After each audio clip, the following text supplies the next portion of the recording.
Hola, ¿cómo están? ¿Se escucha? No se va. ¿Sí?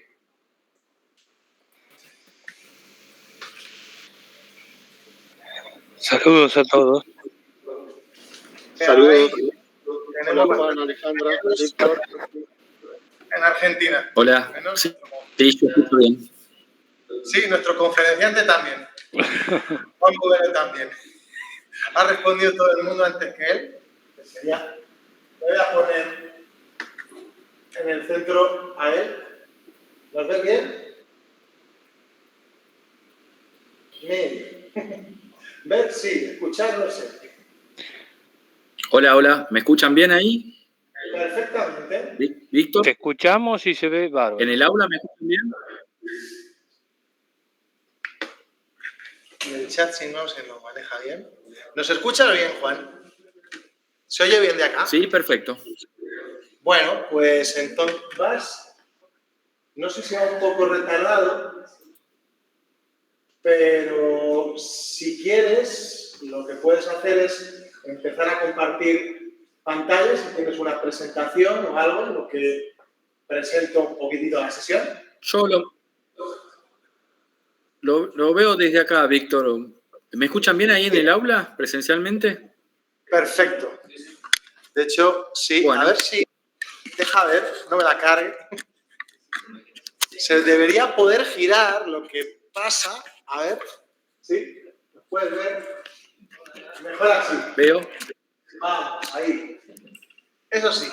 Perfecto. Así los ven a todos. Alguien más que puede estar conectado, pero bueno. Entonces, si quieres, no sé si vas a compartir una presentación o vas a optar por otro modelo. Tú, desde acá, ya irás. ¿De acuerdo?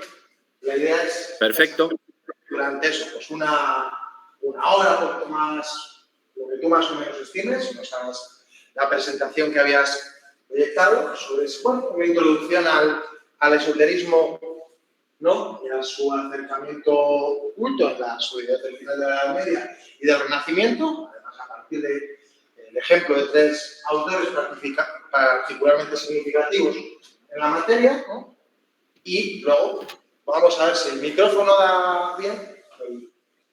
Con los estudiantes pues participarán o bien a través del chat o bien pues si no pueden desde sus asientos pues tendrán que venir para acá hasta el micrófono que está habilitado con la cámara y así pues intervenimos un poco y establecemos un poquito de diálogo. No me extiendo mucho a la hora de presentarle a él, simplemente pues que sepáis dos detalles nomás. El profesor de la Universidad Nacional de La Plata, en Argentina. Un dato añadido que tenemos a él y a otros colegas de allá trabajando en un día que ha sido declarado como feriado nacional. Ya sabe todo el mundo por qué. Argentina, mejor país del mundo. Es así.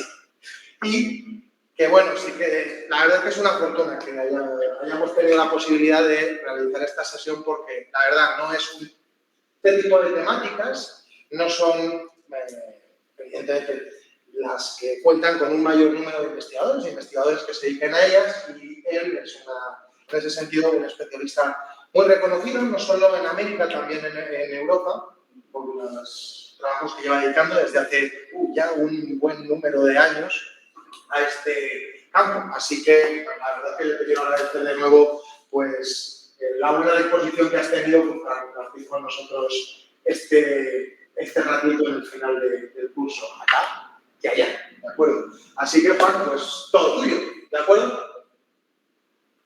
Bueno, muchas gracias. Espero que si me están escuchando bien y me están viendo bien, eso es lo principal. Yo quiero agradecer al colega Víctor Muñoz por la invitación a hacer esta conferencia aula virtual en la Universidad de La Laguna. Para que el auditorio entienda, estamos trabajando conjuntamente entre la Universidad de La Laguna y la Universidad de La Plata, de aquí desde Argentina y desde España, para construir un espacio académico conjunto donde podamos problematizar estos temas que a todos nos interesan, de la historia bajo medieval, de la moderna. Así que esta es una actividad que está dentro de este plan de trabajo conjunto y que esperamos que en los próximos años continúe.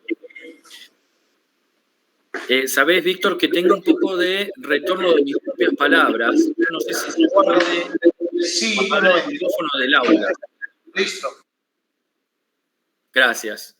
En todo caso, si ustedes tienen que intervenir, lo que estaba pensando era si algún estudiante te hace la pregunta a vos y entonces vos, en todo caso, la incorporás por la vía del micrófono. Eso me parece que es más práctico que se levanten. Pero bueno, como vos quieras manejarlo ahí. Entiendo, Víctor, también que están visualizando, además de mi imagen, chat, porque a mí me gustaría compartir con ustedes algunas palabras claves que son el esqueleto de esta conferencia. Así que yo ahora los voy a empezar a hacer y ustedes me dirán si los ven correctamente o estoy entendiendo mal. Ahí se ve. Estamos bien, está correcto. Bien, perfecto. Entonces, simplemente para ordenar la exposición y sobre todo para que los estudiantes puedan seguirme. Aquí tienen algunas palabras claves. Imaginen que yo estoy ahí presencial escribiendo en el aula. Entonces, en la pizarra voy a empezar por la primera palabra clave, que sería esoterismo occidental, a la izquierda, y luego voy a terminar, al final de la exposición, dentro de aproximadamente una hora, con la palabra magia ceremonial. Como ustedes pueden ver, hay una larga lista de palabras claves, pero también se incluyen algunos nombres propios y títulos de libros. Para hacer más práctica la exposición, ustedes van a escuchar ciertas palabras, incluso en otro idioma, y entonces simplemente lo que tienen que hacer es mirar cuál es la palabra clave para poder recuperarla en sus apuntes. Casi como si yo me estuviera levantando de la mesa, escribo en el pizarrón y vuelvo a sentarme. Vamos a aprovechar así. ¿Se entiende esto? Entonces, además de las palabras claves, que insisto, se tienen que leer de izquierda a derecha y de arriba a abajo, y en el mismo orden van a aparecer en mi exposición, me voy a ir acompañando con imágenes en algunos momentos de la exposición para que ustedes puedan visualizar también esta cuestión que voy a problematizar.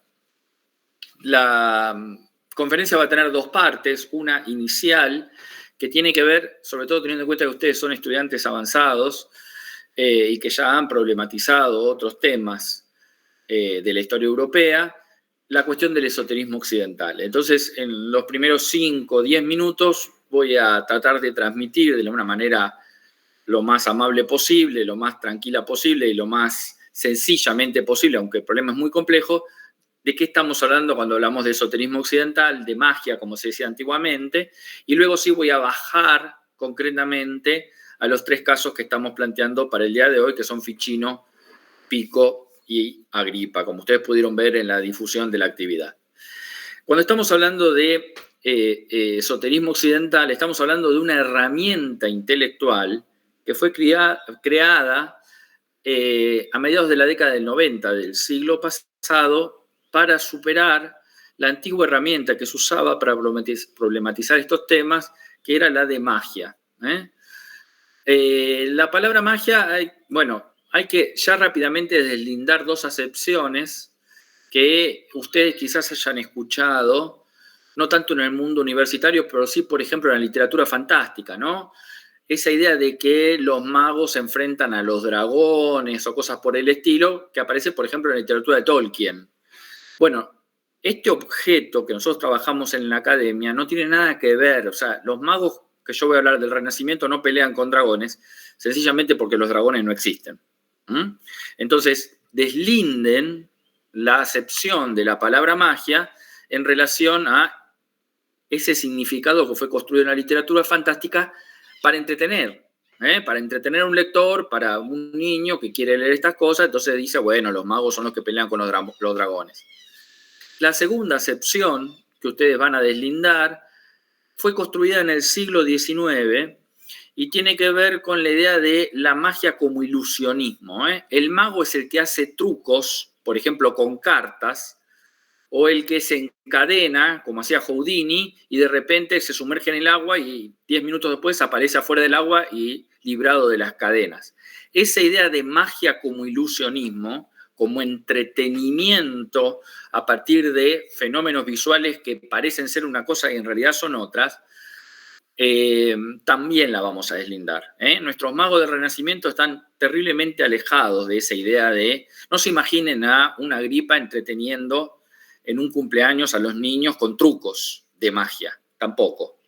Así que deslinden la acepción de magia como literatura fantástica, la acepción de magia como entretenimiento a lo Houdini o a lo David Copperfield. En la historia se utilizaba la magia en un sentido problemático más o menos a partir del año 1910-1920, cuando Avi Warburg, un historiador del arte alemán, la utiliza para trabajar unos frescos astrológicos en unos palacios del norte de Italia, y ahí empezó a surgir lo que se llamó la escuela de Avi Warburg, donde la palabra magia se empieza a utilizar para ciertos fenómenos históricos medievales y renacentistas. Como él era historiador del arte, lo utilizaba básicamente para el análisis desde esa disciplina. Pero lo que sería la escuela warburgiana, los seguidores de Avi Warburg, entre los que destacó Francis Yates, utilizan la palabra magia para ciertos fenómenos de la historia europea. El tema con la palabra magia, y no puedo entrar en los debates por motivos de tiempo, tiene que ver con que también los antropólogos la utilizaron durante todo el siglo XX para describir o analizar prácticas culturales de afuera de Europa. Por ejemplo, el caso más conocido es el de Malinowski, que cuando se va a vivir durante la Primera Guerra Mundial con los Trovian a Oceanía, él habla en términos de magia para describir las prácticas culturales de los nativos. Entonces ustedes piénsenlo analíticamente esto. Si una misma palabra designa prácticas culturales europeas medievales y al mismo tiempo práctica de los Trovian a principios del siglo XX, sí, entonces estamos hablando de una categoría que se utiliza para muchas prácticas culturales diferentes de pueblos que son totalmente extraños entre sí. Llega un momento que si la palabra magia se utiliza para todo, carece de significado. Perdió fuerza explicativa porque fue usada también por sociólogos, por historiadores del arte, por antropólogos, por historiadores.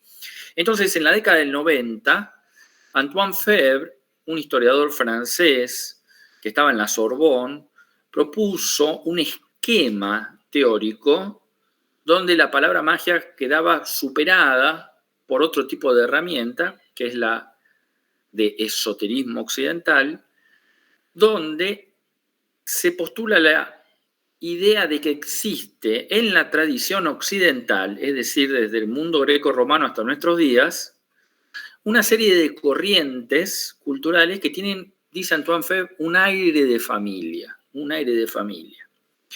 Y entonces ahí podemos incluir a la magia, a la astrología, a la alquimia, a la cábala cristiana, a los Rosacruces del siglo XVII, a los teósofos del siglo XVIII alemán, al espiritismo y a la sociedad teosófica del siglo XIX, a la antroposofía del siglo XX. Es decir, en su libro clásico que ustedes pueden bajar de internet, Introducción al Esoterismo Occidental, él describe una serie de prácticas y de representaciones que tienen un aire de familia. Por supuesto que cuando uno baja la lupa e historiza, se encuentra en las fuentes, digamos, diversidades, matices y etcétera. Pero en principio, esto es un esquema modélico que nos permite marcar un área de trabajo. Esa categoría de esoterismo occidental empieza a ser trabajada en Estados Unidos y se crea una asociación de intelectuales interesados en utilizar la herramienta para promover estudios de caso, sobre todo en la historia de Estados Unidos. En el año 2002, la Association for the Study of Esotericism. Luego, en el 2005, surge la European Society for the Study of Western Esotericism, que es la hermana gemela, digamos, de la Asociación Norteamericana, pero centrada en Europa. Y nosotros en el 2011 fundamos el Centro de Estudios del Esoterismo Occidental, con sede en Buenos Aires, pero aglutinando un tercer gran foco que era los especialistas interesados en este tema en y desde Latinoamérica. Entonces se conformaron 3 grandes núcleos, uno con sede en Estados Unidos, uno con sede en Europa y el nuestro en Latinoamérica.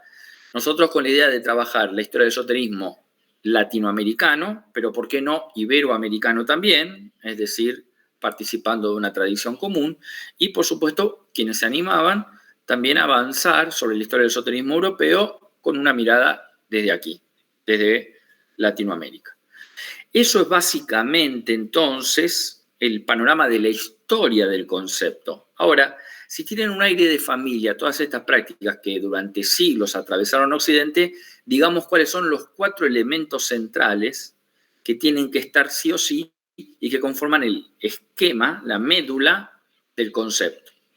El primero es que, sin perjuicio de que estas prácticas o representaciones uno las sitúe en la Edad Media o en el Renacimiento o en el siglo XVIII o incluso en la actualidad, los que participan de esta tradición, más allá de sus matices, todo lo que tienen en común es que conciben al cosmos, a la creación, al universo, en términos de un principio de correspondencias, así lo llama Antoine Fabre, es el primer elemento de la teoría, que tiene que estar sí o sí en el momento en que uno accede al objeto desde el punto de vista histórico.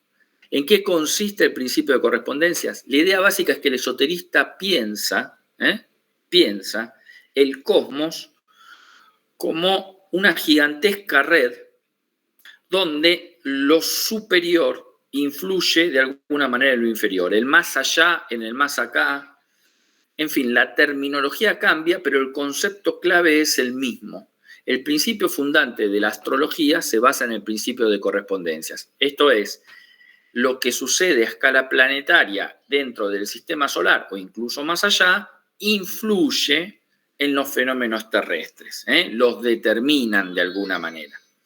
Entonces, lo que tienen en común todos estos esoteristas es que piensan un arriba y un abajo que están determinados recíprocamente. Los alquimistas dicen que desde abajo, desde la Tierra, pueden operar sobre el más allá, sobre aquel mundo supralunar, como decían en la época medieval, y desde ahí volver con un cierto conocimiento que les permite, por ejemplo, transformar los metales en oro. Y así sucesivamente.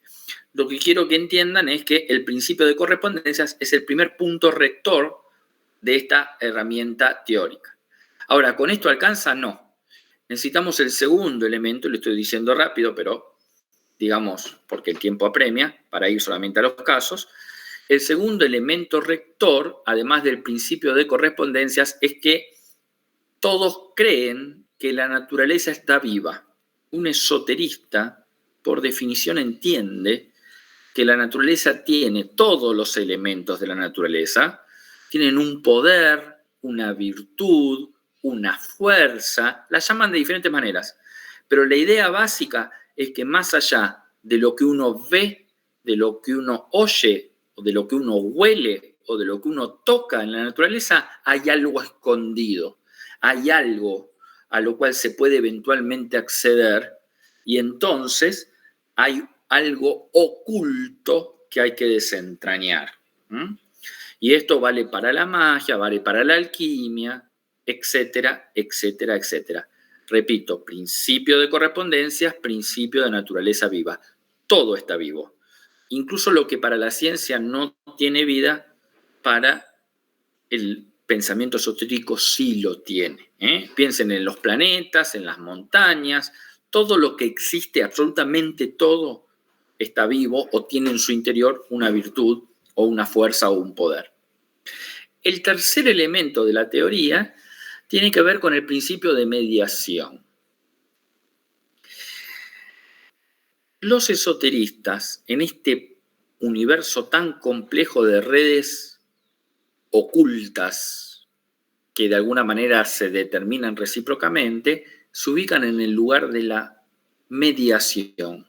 ¿Qué significa la mediación? Significa que entre ese más allá y este más acá, donde hay alguien ignorante, pero que puede consultar para conocer algún tipo de saber que no tiene, el esoterista es el que brinda ese conocimiento. Imaginen ustedes una persona que quiere saber su futuro inmediato y consulta al astrólogo. El astrólogo hace la carta astral y le da a su cliente un conocimiento en función de ese estudio. Pues bien, ahí tenemos una persona que está siendo un mediador entre el cliente que no sabe y aquel saber que se puede leer en función de los análisis del cosmos. Y esto vale también para el alquimista, en la medida en que el rey que pretende obtener oro va y consulta, contrata a un alquimista para, por ejemplo, financiar un ejército. Entonces, si el alquimista le promete que va a transmutar el metal en oro, ahí estaría la mediación. Siempre son mediadores en el siglo XIX los espiritistas, ¿no? Una persona que había perdido un familiar se acerca a un espiritista y ahí aparece el mediador que consultaría a estas entidades del más allá con diversos fines, ¿no? Preguntar tal cosa o saber tal otra. Entonces, el tercer elemento de la teoría es la cuestión de la mediación, el lugar en el cual los esoteristas se ubican. Y el cuarto y último elemento es el de la transformación de la naturaleza o de la transmutación, como decían los alquimistas. ¿Para qué los esoteristas se ubican en mediadores y para qué conectan estos saberes del cosmos con la Tierra? Porque pretenden transformar la naturaleza, dice Antoine Fer. Transformarla, o como decían los alquimistas, transmutarla. Yo tengo un objeto metalífero cualquiera y entonces voy y trato de desentrañar esas redes ocultas y con ese saber luego consigo lo que los alquimistas llaman la piedra filosofal, esto es la posibilidad de obtener oro con esa herramienta. Entonces el objetivo siempre tiene que ver con la transformación de algo. Por lo tanto, dice Antoine Fer, cuando yo me sitúo en un espacio específico de la cultura occidental, en un momento dado, en una región determinada, y observo que un grupo de personas se representan al cosmos como una naturaleza viva, plagada de redes ocultas, que a su vez tienen niveles de interdependencia de arriba y de abajo hacia arriba, y estos individuos se ubican como mediadores entre ese más allá y más acá, y además quieren transformar la naturaleza. Si se cumplen los 4 elementos, tenemos esoterismo. Si se cumplen 3, 2 o 1 de los elementos, no es esoterismo, será cualquier otra cosa. Podrán llamarlo religiones populares, presciencia, pseudociencia, las categorías son muchas, pero el esoterismo, para que aparezca en las fuentes, tiene que cumplir estos 4 elementos. Es un tipo ideal que o se aplica o no se aplica. Y por lo tanto tiene ciertos límites. Por supuesto, es una herramienta para pensar un fenómeno de la historia que no alcanza a comprender la totalidad de la historia, sino ciertos fenómenos específicos.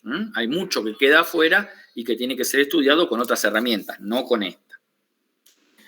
Por último, Antoine Fer dice que hay otros 2 elementos que no necesariamente tienen que estar en las fuentes, pero que cada tanto aparecen. Uno es el principio de iniciación, maestro-discípulo, se ve claramente, se ve en los casos que vamos a trabajar hoy, la idea de que un esoterista brinda a una serie de discípulos elegidos por él un saber específico vinculado a esta filosofía oculta, como dice Agripa. El tema es que Antoine Fer dice no necesariamente puede aparecer el elemento de iniciación, porque en muchos casos en las fuentes se lee que hay esoteristas que dicen que obtienen este saber no por otro ser humano que los inició, sino porque un día estaban soñando y entonces este saber les aparece en sueños, o porque aparecen entes de algún tipo sobrenaturales que en algún momento de sus vidas los iluminan con estos saberes. Entonces ahí no habría una iniciación maestro-discípulo. Así que ese elemento puede o no puede estar. Sería el 5.º elemento de la teoría que a veces aparece y no aparece. Con que estén los otros 4 es suficiente. Y el último elemento de la teoría, que tampoco es necesario que esté, es lo que Antoine Frege llama la práctica de la correspondencia, y que básicamente tiene que ver con una técnica que tienen los esoteristas del siglo XIX y del siglo XX, que es la idea de que detrás de todas las religiones existe una verdad única. Y entonces ellos se ponen a bucear en los textos antiguos de las principales religiones, en el Corán, en el Antiguo Testamento, en el Nuevo Testamento, en el Bhagavad Gita, en las Analectas de Confucio, en los Vedas, en el budismo tibetano, etcétera, etcétera, porque ellos dicen que las diferentes religiones son una manifestación particular de una única gran verdad. Y entonces eso, el principio de concordancias de las diferentes religiones en una única verdad, es muy típico, por ejemplo, de los textos de Madame Blavatsky, la fundadora de la Sociedad Teosófica, que escribió Isis sin velo y la doctrina secreta. Los pueden bajar ambos textos de internet, donde está este tema de la concordancia de todas las religiones en una única verdad que está oculta, ¿no? Y que los esoteristas pueden desentrañar. ¿Por qué este último elemento no necesariamente está en todas las corrientes esotéricas? Sencillo, por motivos históricos. En el siglo XVI, nuestro Ficino, nuestro Pico, nuestro Agripa, no podían de ninguna manera leer textos del Extremo Oriente, sencillamente porque los europeos recién estaban dando sus primeros pasos en la expansión ultramarina y el Extremo Oriente era una región de la ignorancia absoluta en el sentido de los europeos, ¿sí?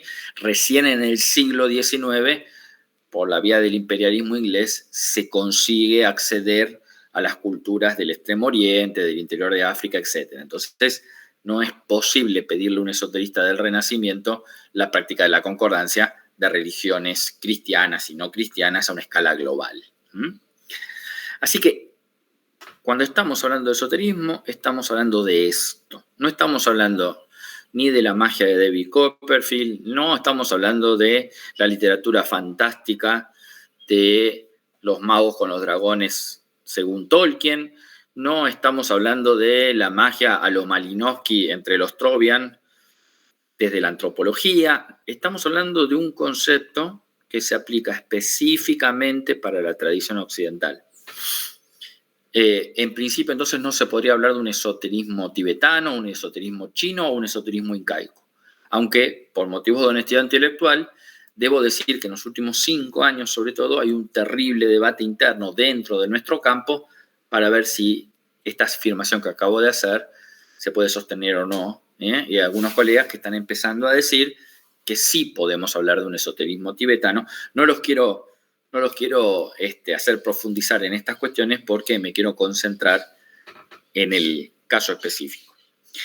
Si alguien tiene alguna duda de la parte teórica que he sobrevolado en estos 15 minutos, en todo caso después al final, con todo gusto respondo las preguntas. Ahora me quiero concentrar en lo que sería el esoterismo en el Renacimiento. Y concretamente he tomado 3 casos de una miríada de casos que pululan en el Renacimiento europeo occidental. Estoy hablando de Marsilio Ficino, de Pico della Mirandola y de Enrique Cornelio Agripa.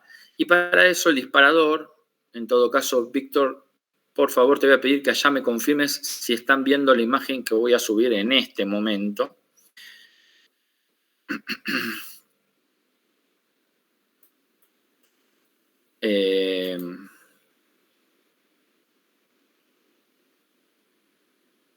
Acá la encontré. Necesito, Víctor, que me confirmes si la están viendo. Yo ahora no los veo a ustedes, veo mi propia imagen.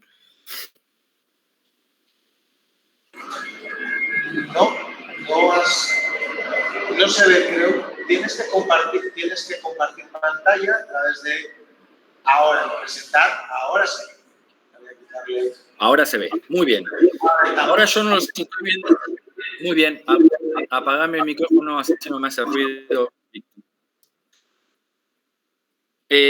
Lo que ustedes están viendo aquí es un mosaico en la Catedral de Siena, confeccionado en 1488. Si viajan a Siena, todavía está en la catedral, al pie de la catedral, sobre el piso. Este mosaico, en la figura central, se puede ver un personaje, al cual me voy a referir ahora, que se llama Hermes Trismegisto, el que está agachado con un papel en la mano y con su mano extendida, en términos de saludo y, digamos, rindiendo pleitesía a Hermes Trismegisto, es Marsilio Ficino, y lo que se discute es si atrás de Marsilio Ficino no sería la imagen renacentista de Platón. Como ustedes pueden ver, la figura central es Hermes Trismegisto. ¿Y por qué era tan importante para los hombres del Renacimiento Hermes Trismegisto? ¿Y cuál era el significado de este personaje a fines del siglo XV, principios del siglo XVI? Tenemos que retroceder hasta la caída de Constantinopla, porque con la caída de Constantinopla en 1453 se produce una emigración de monjes ortodoxos, cristianos ortodoxos, hacia el norte de Italia, producto de la invasión de los musulmanes. Y entre los que están emigrando desde Constantinopla, actualmente Estambul, hacia el norte de Italia, hay un monje que lleva entre sus ropas escondido un texto atribuido a Hermes Trismegisto, que es el famosísimo Corpus Hermeticum. El famosísimo Corpus Hermeticum. Con lo cual, el texto, en su versión griega, llega al norte de Italia y llega a la Florencia de los Medici. Voy a dejar de compartir la imagen. De todas maneras, insisto, si ustedes googlean Catedral de Siena, Hermes Trismegisto, la podrán fácilmente descargar en sus computadoras. Dejo de presentar para volver a verlos y que ustedes me puedan volver a ver. Muy bien. Entonces, ¿qué es lo que acontece con este suceso histórico? Aparece la imagen de Hermes Trismegisto en Occidente y empieza a circular. Empieza a circular de una manera muy intensa. No es que los eruditos medievales desconocieran a Hermes Trismegisto. Existía literatura medieval vinculada a Hermes Trismegisto, sobre todo en algunos que todavía seguían reproduciendo a la manera de los copistas medievales algunos textos que provenían de la tradición greco-latina. Pero lo que específicamente le pide Come de Medici a Marsilio Ficino es que, cuando llega el texto a sus manos, que lo traduzca. Y entonces Marsilio Ficino, que estaba estudiando a Platón, se pone a traducir del griego al latín el Corpus Hermeticum, sobre todo lo que más le interesaba a traducir a Marsilio Ficino eran los capítulos titulados El Asclepios y el Pimander, por motivos que ahora les voy a contar.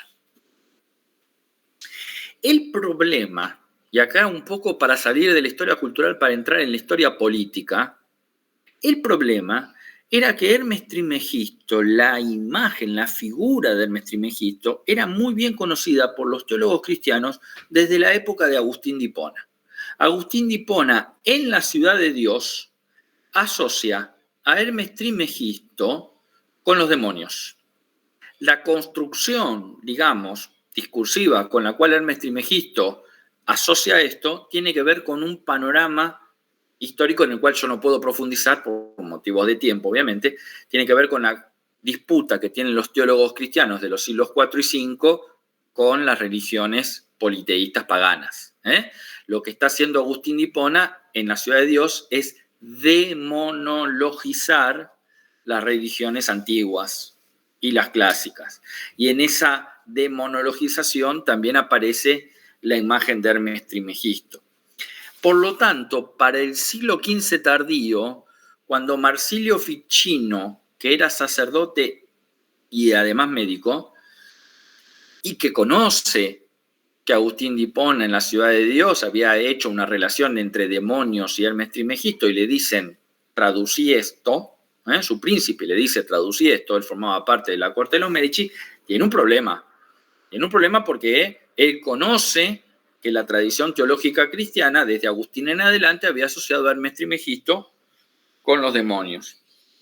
Por supuesto que va a cumplir con la orden de su príncipe y finalmente, bajo el título de Liber de Potestate et Sapientia Dei, va a publicar el Corpus Hermeticum en latín.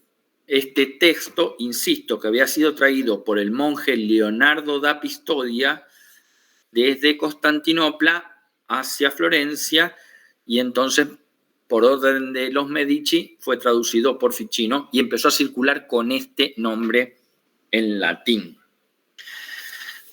¿Por qué le interesaba tanto a Marsilio Ficino dentro del Corpus Hermeticum, que son una serie de tratados, particularmente el Asclepius y el Pimander? Porque lo que aparece en el Asclepios y en el Pimander es una interpretación de la creación divina, de todo lo que existe, y sobre todo la posibilidad de manipular los poderes del cosmos con algún tipo de fin, incluso medicinal. Como él era sacerdote y médico, le interesó particularmente esta cuestión. Y entonces, ¿qué es lo que Ficino lee en el Corpus Hermeticum mientras se está traduciendo?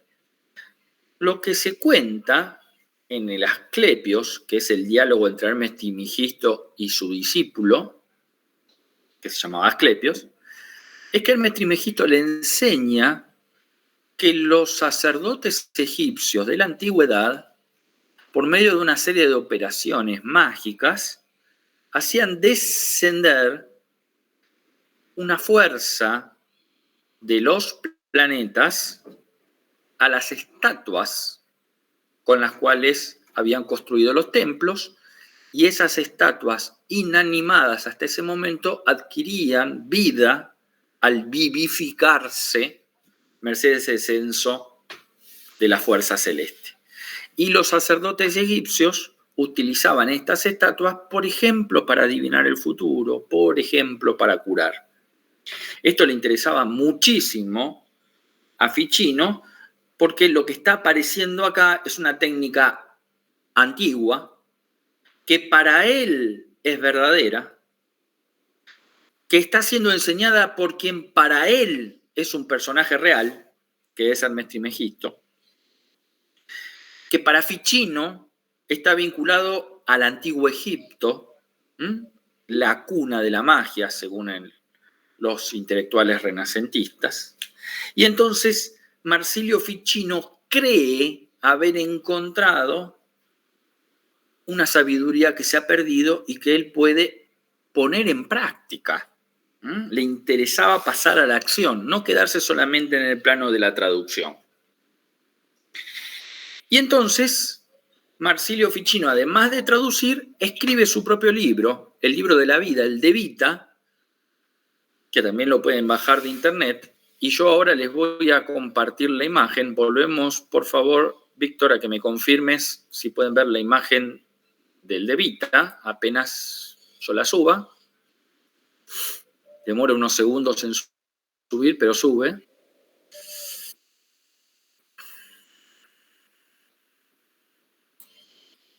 Aquí está. Estoy compartiendo. Decime, Víctor, por favor.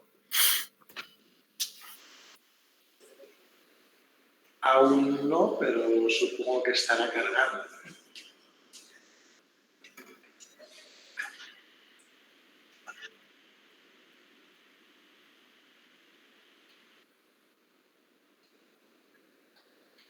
Está. Muy bien. Voy a tratar de ampliar un poquito. Ahí está. Esto es lo máximo que da. En esta imagen ustedes pueden ver el libro de Marsilio Ficino, De Vita, cuyo tercer capítulo es De Vita Coelitus Comparanda. Fíjense, por supuesto, en el chat las palabras claves. La traducción del De Vita Coelitus Comparanda sería haciendo descender la vida desde los cielos.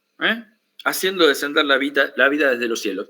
Y lo que dice Marsilio Ficino ahí, basado en Hermes Trismegisto y en el Corpus Hermeticum, es que todos los planetas, recuerden que en esta época solamente se conocen 5 planetas, hasta Saturno, y por supuesto Ficino lo está pensando en términos tolemaicos, a la creación, al universo, todavía falta para Copérnico. Ficino lo que está pensando en este texto es que se puede hacer descender el espíritu de un planeta a un objeto material, a un talismán, y después utilizar ese objeto sobre todo con fines medicinales. Una herramienta para curar, porque esta herramienta tiene el poder del planeta desde el cual se descendió el espíritus. Quiero hacer una precisión acá. El concepto de espíritus no tiene nada que ver con el concepto de espíritus cristiano que está circulando en el mundo teológico. No está hablando en términos de alma, está hablando en términos de fuerza, o si ustedes quieren, de poder, de virtud, para intentar entender a qué se refiere Ficino con esto del espíritus de un planeta.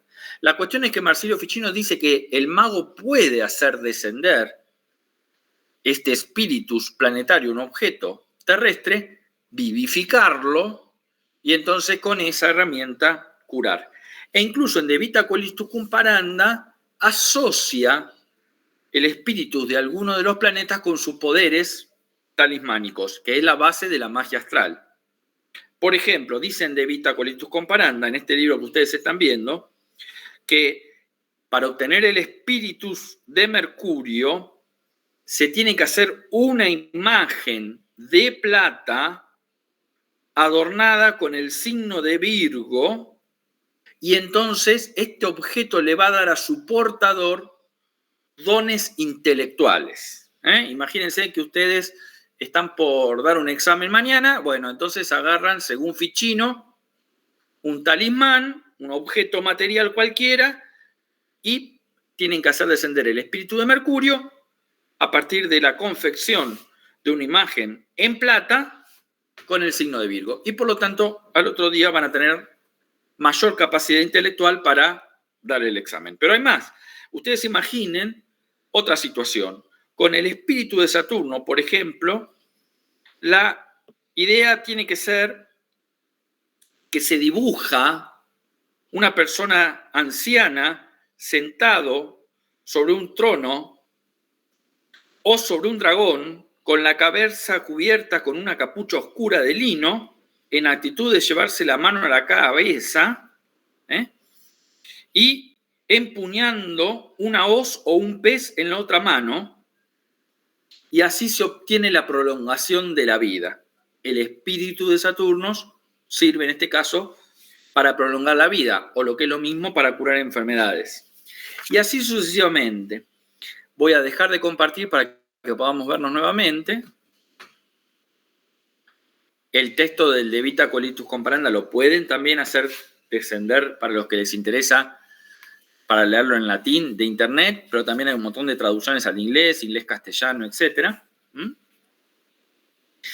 Y el gran tema del De Vita Quaestus Cum Paranda es que Ficino, cuando escribe el texto, uno se queda con ganas de saber cuál es la práctica mágica o esotérica, para hablar correctamente en términos teóricos, por la cual él pretende hacer descender este espíritu. ¿Qué entendía él? ¿De qué manera? Bueno, evidentemente está aplicando la cuestión del silencio iniciático, porque en De Vita Quaestus Cum Paranda ustedes no van a poder encontrar a lo largo de todo el texto una descripción concreta de qué manera se hace descender el espíritu de un planeta a un objeto material. Sí sabemos que se está apoyando en el Corpus Hermeticum. Eso decía sobre todo la historiadora Francis Yates que nombré antes. Pero los historiadores no nos quedamos con la primera fuente y seguimos buscando por todos lados. Y otro historiador, también barburgiano, compañero de Francis Yates, encontró un texto titulado De Pulcro, de Francesco Catani da Diacetto. De Pulcro, lo están viendo ustedes en las palabras claves Eso espero al menos. En De Pulcro, discípulo de Ficino, lo sabemos porque el mismo Cadiachetto dice que estuvo personalmente al lado de Ficino entre el 1492 y 1499, hay una explicitación de lo que Cadiachetto dice que Ficino le enseñó. Entonces, a través del discípulo podemos saber qué es lo que Ficino afirmaba para desplegar esta práctica esotérica de magia astral. Y entonces dice que para obtener el espíritus del sol en De Pulcro, hay que esperar a que el sol esté en Leo o en Aries, o sea, hay que saber astrología. Un día y hora solar. Luego hay que poner una manta solar, es decir, dorada, coronada con un laurel en un altar también dorado, sobre el cual hay que quemar mirra e incienso. Fíjense que acá intervienen también los olores y los colores. Luego hay que traer una imagen del sol en oro en el propio vestido. Una túnica evidentemente blanca con un sol dorado en el pecho de oro. Luego, la imagen va de la imagen que hay que confeccionar en el talismán con el cual se va a vivificar desde el sol con el espíritu que se hace descender, depende de cuál es el objetivo. Si se quiere curar, debe hacerse un sol entronizado y coronado, justo en el momento en que el sol esté en Leo. Además de todo esto, dicen De Pulcro de Cadiachetto, hay que cantar un himno al sol que se lee de los oráculos de Orfeo, literatura clásica, y además de eso, y lo más importante, dice Cadiachetto, es que hay que tener una predisposición positiva, emocionalmente positiva, a que esto va a dar resultado. Si se cumplen con todas estas herramientas, todas estas técnicas, se va a conseguir hacer descender el espíritu del sol y ese talismán vivificado con este espíritu va a servir para curar. Yo hace un rato les decía que según Francis Yates, la fuente principal de estas técnicas de magia astral había sido el Corpus Hermeticum de Hermes Trismegisto. Pero ese libro clásico de Francis Yates, que se llama Giordano Bruno y la tradición hermética, del año 64, fue ampliamente debatido e incluso superado. Fue Francis Yates la primera que vinculó a la magia astral de Ficino con Hermes Trismegisto, pero en la década del 80 y del 90, con una relectura de la fuente, ya se pudo descubrir que en realidad las principales autoridades en las cuales Ficino había extraído la idea del descenso de un espíritu planetario a un objeto talismánico para curar, no provenía del Corpus Hermeticum, al cual Francis Yates le había dado tanta importancia, sino más bien de literatura tardo-antigua, sobre todo Proclo, Jámblico y el más importante de todos, la Eneada de Plotino. En la Eneada de Plotino, específicamente en el capítulo 4, apartado 5, aparece particularmente la idea de que se puede hacer descender por medio de cantos, incienso, colores y etcétera, un espíritu planetario con fines medicinales para vivificar un talismán. Entonces, la idea de que el Corpus Hermeticum y la imagen de Hermes Trismegisto asociada al Antiguo Egipto era la fuente principal de la tradición de Ficino, hoy en día ha sido superada por la idea de que en realidad esta representación que se empieza a circular con Ficino en el Renacimiento tiene raíces más ancladas en el periodo tardoantiguo. Ustedes van a preguntar, ¿y qué pasó con esta cuestión de Hermes Trismegisto y demás? Bueno, para todos los hombres del siglo XVI que leyeron el texto de Marsilio Ficino, que circuló ampliamente por toda Europa, Hermes Trismegisto es un personaje real de la historia vinculado al Antiguo Egipto.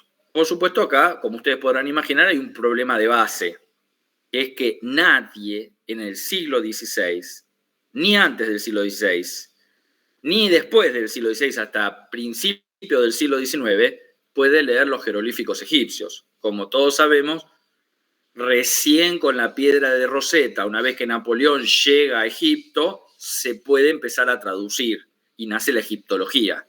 Por lo tanto, la asociación de Hermes Trismegisto con el Antiguo Egipto, de Hermes Trismegisto con el Antiguo Egipto, era más bien una creación del hombre del Renacimiento, ¿sí? Una creencia.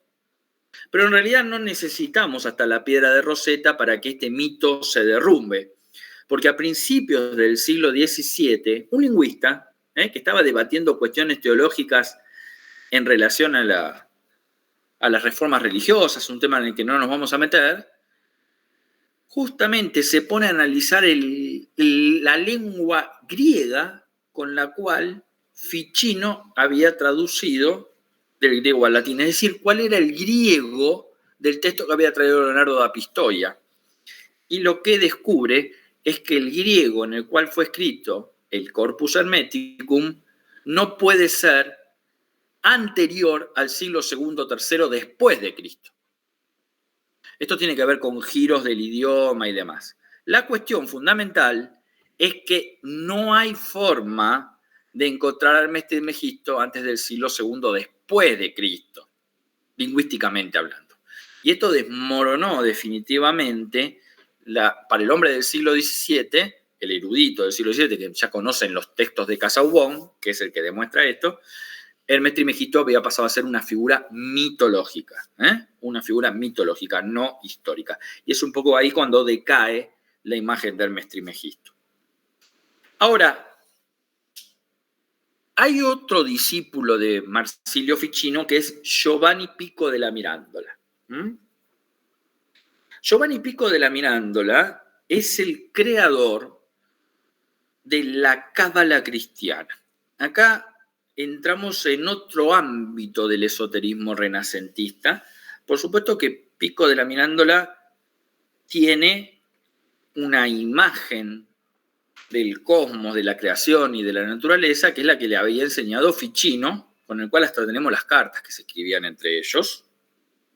La idea es vincular a la Tierra con el más allá y tratar de entender los principios que regulan esa vinculación, lo que teóricamente podríamos llamar principio de correspondencias, para obtener diferentes tipos de beneficios. Pero Pico de la Mirandola está interesado en apropiarse de la cábala judía para introducirla en este contexto de la magia, que son obviamente cristianos, tanto Ficino como Pico como Agripa son todos cristianos. Ahora, lo que él cree, lo que Pico cree, es que la sabiduría más antigua que existe es la judía y no tanto la egipcia. Acá hay una diferencia, no menor, entre tratar de decir que todo esto viene de Hermes Trismegisto a tratar de decir que todo esto viene de Moisés. No es lo mismo. Y hay terribles debates entre los hombres del Renacimiento acerca de si todo esto venía del Corpus Hermeticum o venía por el lado de la tradición judeo-cristiana. Pico de la Mirandola está muy interesado en, digamos, sumergirse en estas cuestiones esotéricas porque lo que le interesa es combinar Hermes Trismegisto, la tradición que su maestro le había enseñado, con la tradición mosaica de la cábala judía. Para los judíos había habido dos revelaciones, lo digo muy rápidamente. Una revelación escrituraria, que es la que todo el mundo puede leer en el Antiguo Testamento, y una revelación secreta que se transmitió oralmente de la divinidad a Moisés y que tiene que ver con las técnicas de la cábala. Ahora, el tema es que Dios le enseñó a Moisés en hebreo. La lengua de la creación es el hebreo. El idioma más perfecto que existe, porque es la lengua de la divinidad, es el hebreo. Por lo tanto, cuando Pico della Mirandola está aprendiendo todo esto de Ficino y él al mismo tiempo es hebraísta, quiere incorporar a lo que su maestro le ha enseñado la cábala judía. Pero ahí hay un tema muy importante para la historia cultural desde la cual yo provengo. Si vos sos un cristiano que vas a leer en hebreo, lo vas a incorporar a estas técnicas judías en un ámbito cristiano, estás cristianizando aquello que los otros creen. No te vas a transformar vos en una persona de religión judía. Lo que vas a hacer es apropiarte de lo que los judíos dicen para incorporarlo a la cristiandad. Por eso, no es que Pico se hace judío, abandona el cristianismo, es al revés. Él se apropia de algo de lo que dicen los judíos, no todo, en este caso sería la tradición cabalística, y la incorpora a lo que ya Ficino le había enseñado. Entonces, para él, además de lo que leemos en el De Pulcro, esto es la cuestión de hacer descender un espíritu planetario, con todas las técnicas que ya mencionamos, hay que añadir a todo eso que había que hacer la enunciación de palabras en hebreo. De palabras en hebreo. Ustedes piensen que si estamos hablando de que una persona, un mago renacentista, tiene que leer textos, ya partimos de la base de que el 95 no...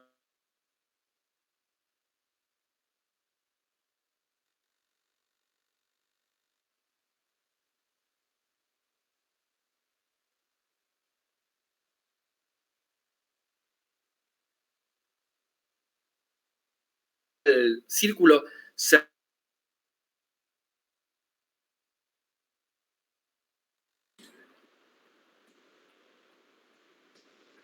Juan, se está congelando la imagen, no te vemos, no te escuchamos bien. ¿Nos oyes? ¿No? ¿Lo invocamos? Sí.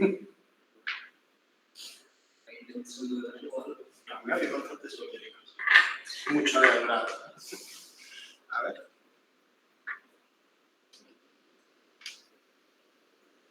¿El resto nos ve? ¿Nos escuchan? Ahora sí, ahora sí. Sí, vuelve entonces.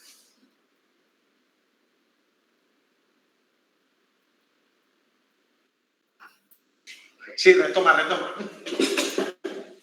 Te habías quedado justamente en la introducción de eso, de las invocaciones y de todas las palabras en hebrea, ¿no? Perfecto. Hacer descender los espíritus planetarios. Perfecto. Bueno, yo los estoy oyendo pero no escuchando. Espero que oyendo pero no viendo. Así que retomo desde ahí.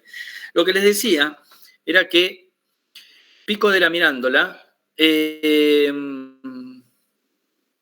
incorpora el lenguaje hebreo a todo lo que le había enseñado su maestro Ficino. Por lo tanto, lo que está sucediendo aquí es que se complejiza todavía más la práctica esotérica. No solamente hay que saber leer libros, por lo tanto tenés que ser una persona letrada, no solamente vas a manipular objetos de oro, por lo tanto tenés que tener una persona con riqueza o acceso a la riqueza material, y además de eso, de saber latín, tenés que saber hebreo.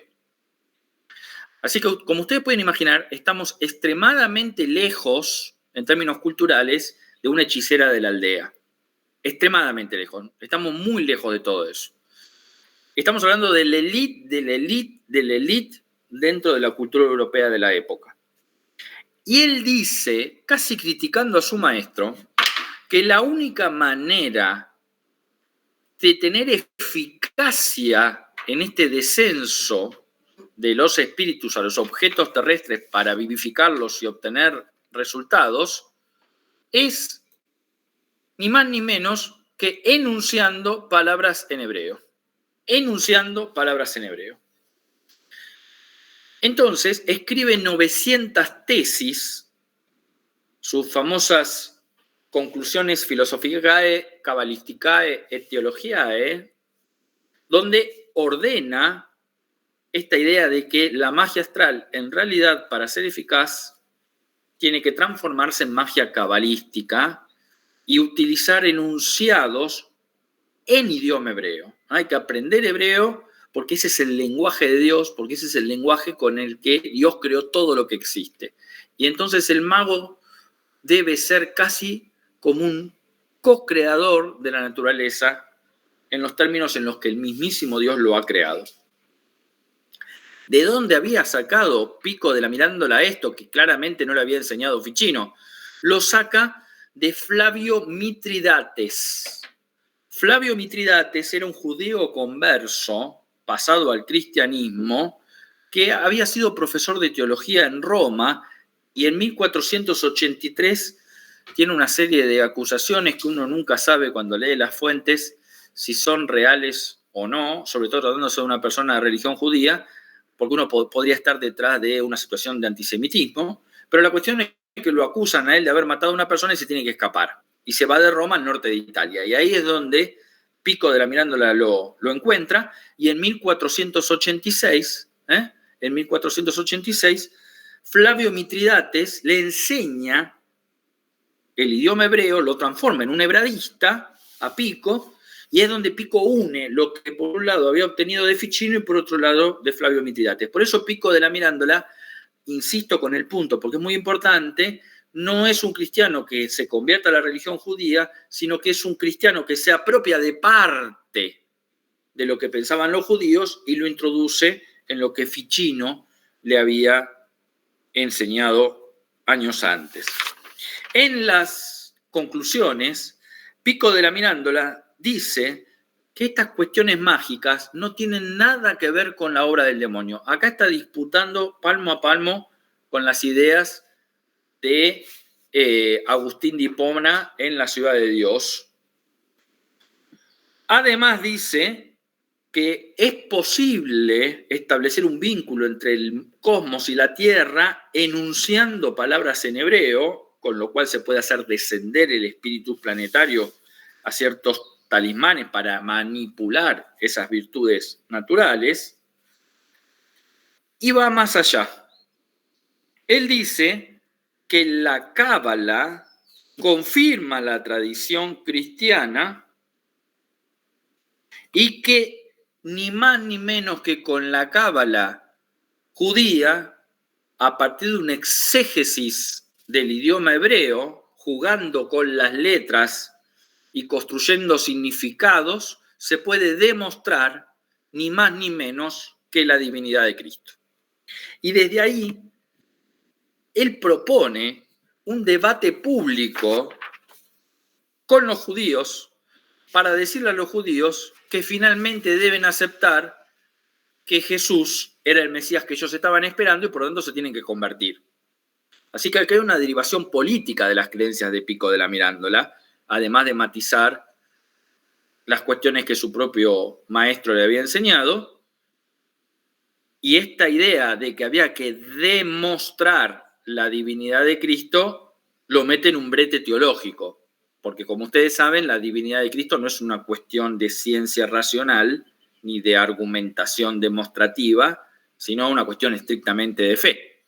Cuando el Papa Inocencio VIII se entera que Pico de la Mirándola está enunciando esto, designa una comisión papal para estudiar las 900 tesis de Pico, entre las cuales está Pedro García, un teólogo español, y algunas de las tesis de Pico de la Mirándola son declaradas heréticas, no todas. El libro de Pico de la Mirándola, las 900 tesis, quisiera mostrárselos porque también tuvo amplia circulación en toda Europa occidental durante estos años. A ver, Víctor, si me podés confirmar si lo están viendo.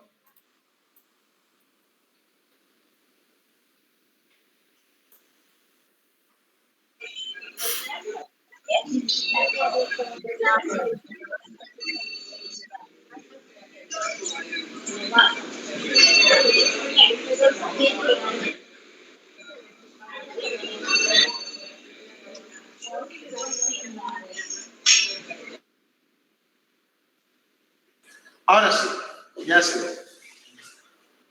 Perfecto.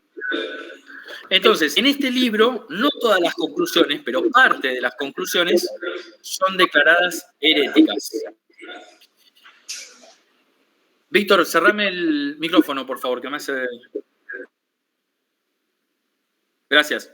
Entonces, son declaradas heréticas y acá Pico huye del norte de Italia hacia Francia para que no lo agarren, porque una declaración de herejía, ustedes saben, podía terminar eventualmente en la muerte. Y acá hacemos un conflicto internacional, porque Pico era una persona extremadamente conocida en el mundo de la erudición europea occidental de la época. El rey de Francia lo protege y le da una carta de protección en Francia y además una carta en la cual él podía deambular desde Francia hacia el norte de Italia, una carta, diríamos hoy, de inmunidad para que nadie arreste a Pico de la Mirandola por la orden papal. Y así consigue Pico volver a la Florencia de los Medici, donde obtiene la protección definitiva, muriendo en 1494. Muy joven, tenía apenas 31 años. Voy a dejar de compartir. La cuestión es que al mismo tiempo que empieza a surgir en toda Europa occidental las representaciones de la cábala cristiana, y hay muchísimos cabalistas que apoyados en Pico son todos cristianos y se apropian de las ideas de Pico, las hacen circular, y estoy hablando, por ejemplo, en Francia de Guillaume Postel, para nombrarles uno, al mismo tiempo empiezan a surgir discursos contra la cábala cristiana. El primero es el propio Pedro García, que había formado parte de la comisión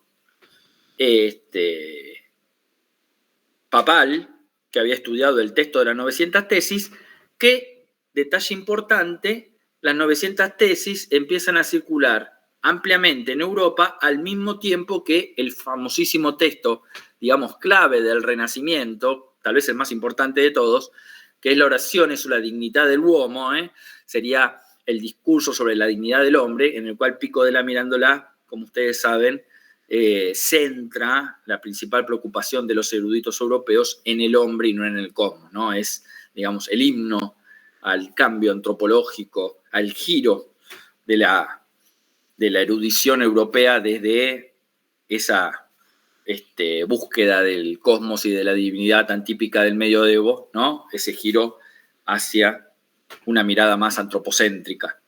Entonces, los dos textos circulan ampliamente y Pedro García es uno de los primeros en atacar las ideas de Pico. ¿Y en qué términos? Él dice que esta magia, y sobre todo la magia cabalística, es perversa, es diabólica, es contraria a la fe, que en el caso de que se enuncien palabras en hebreo, lo que desciende de los planetas no es un espíritus, sino el mismísimo demonio, que los talismanes confeccionados de esta manera son demoníacos, y entonces acá empieza a construirse un discurso anticabalístico cristiano que va a ser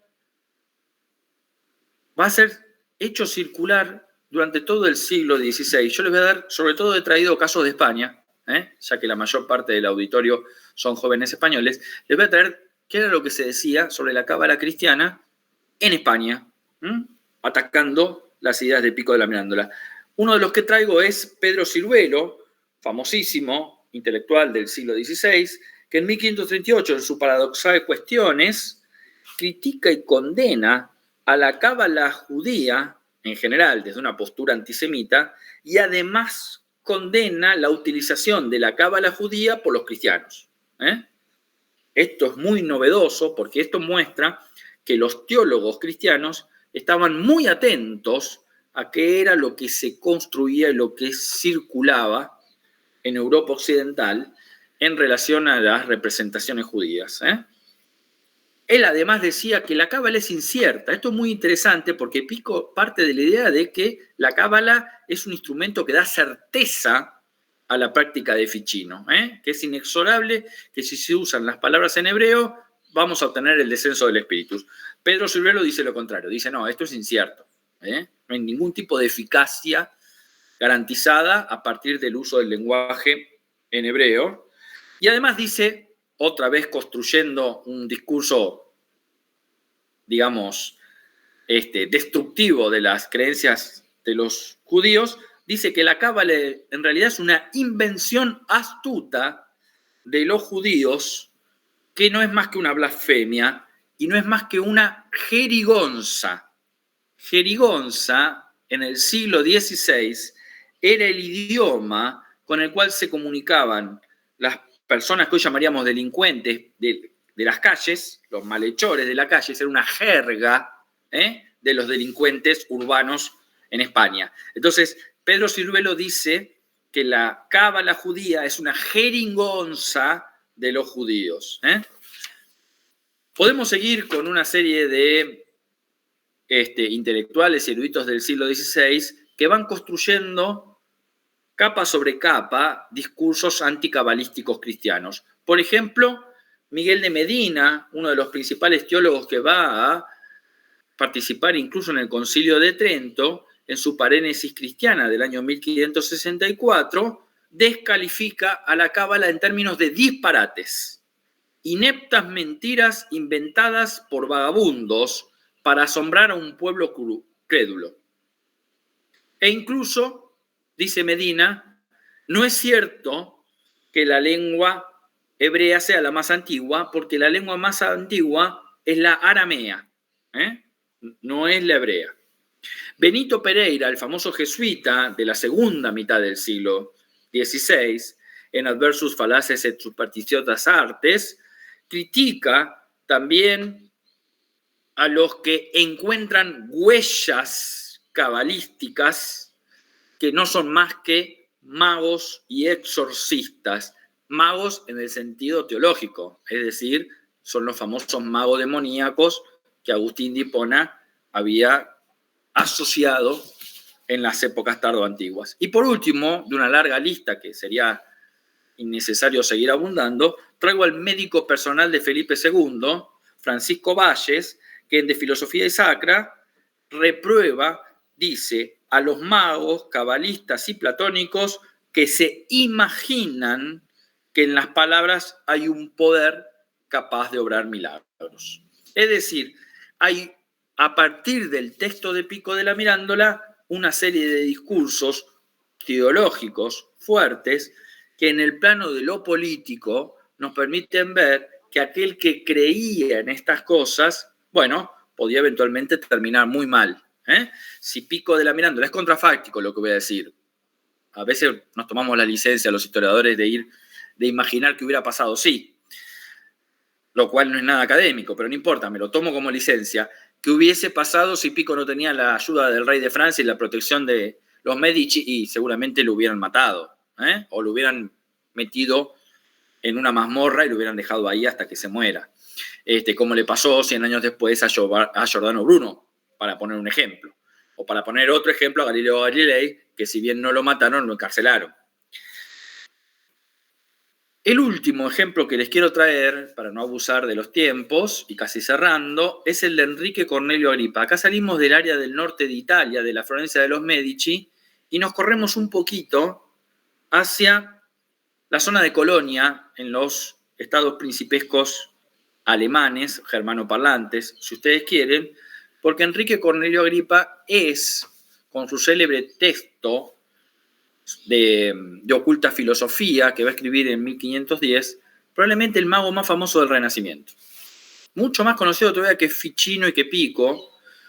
E incluso ustedes lo van a encontrar caricaturizado, por ejemplo, en el Rabelais, en Gargantúa y Pantagruel, lo van a encontrar caricaturizado como Herr Tripa en la letra de Rabelais. Va a ser muy, muy, muy conocido porque este texto, al cual me voy a referir ahora, está escrito en un momento en que que Agripa, a diferencia de los otros dos que nombré antes, que estaban asentados en las cortes de los Medici y tenían protección política, Agripa es un errante que va tratando de escapar a las situaciones en las cuales se va metiendo y no tiene, sino hasta el final de su vida, una protección que le permita más o menos mantenerse alejado de las persecuciones. Él había nacido en Colonia, era hijo de una familia de la baja nobleza, estudiado en la Universidad de Colonia, había empezado a estudiar letras, idiomas, latín, por supuesto, y empieza a viajar. Es una persona casi itinerante, estuvo en París, estuvo en España, posiblemente hacia 1509, y luego, ese mismo año lo encontramos en Alemania, donde conoce al abad Johannes Trithemius. Ahí yo les puse en el chat la palabra de su nombre, que era un abad, y este abad, cuando Enrique Cornelio Oripa cuenta con 23 años de edad, lo inicia en la magia, entendida en los términos renacentistas, y el texto de Oculta Filosofía está dedicado por Enrique Cornelio Oripa a Johannes Trithemius. Pero además, Agripa tiene una lectura, no lo conoce personalmente, pero tiene una lectura del texto que se llama De Verbo Mirifico, la palabra milagrosa sería la traducción, de Johannes Reuchlin, que era un texto de cábala cristiana escrito por un doctor muy, muy versado en teología de la Universidad de Deauville. Entonces él, abrevando en las ideas de Reuchlin, en la iniciación de Trithemius, se introduce en la magia natural de la época, en la magia astral, en la cábala cristiana, y va a escribir el libro que yo les voy a mostrar en este momento, que sería la última imagen que quiero compartir con ustedes. Víctor, te pido por favor que me confirmes como siempre, abusando de tu generosidad, cuando están viendo la imagen del libro de Agripa. Yo ya la estoy viendo, ustedes me dirán.